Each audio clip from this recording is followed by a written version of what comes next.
So, as you know, as a realtor, I am now selling my own house. And I wanted to comment just quickly on the difference of me selling a client's house to selling my own house.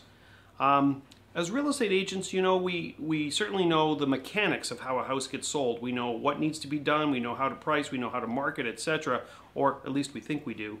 And certainly at this point, a lot of this is foreign to the average homeowner that hasn't seen a real estate agent in the last 5 years or the last 35 years. So we certainly go on autopilot as real estate agents on what needs to be done. We're very clinical, it's very technical. We certainly don't necessarily always consider the thoughts, feelings, and emotions of this individual family that's going through the selling process. Well, let me tell you now from my home seller side. I live in this household, I live with this family who is not used to the standard trappings and twists and turns of how real estate is supposed to work, and certainly I'm watching the emotion of it.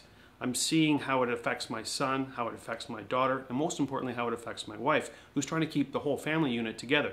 We realize there's an end goal to get this thing sold. The reality is that the pressure we're under to make sure the house is a model home shape. We can't even think of going to the grocery store at this point without making sure the place has been vacuumed, dusted, and of course every light in the house has been on. I can't wait to see my hydro bill.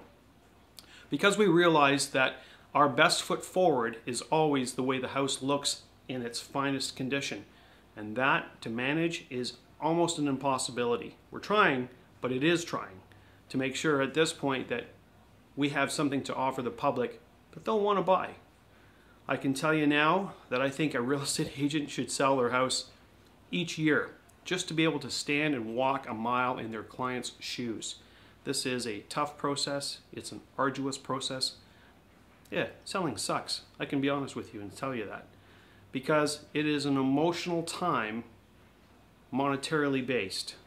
And our jobs as real estate agent is to not only maximize that monetary situation, but also to make this seamless when it comes to the delivery and the sale of a property and make it emotion free almost if we can to that particular home seller. It's a tough job, I can tell you that now.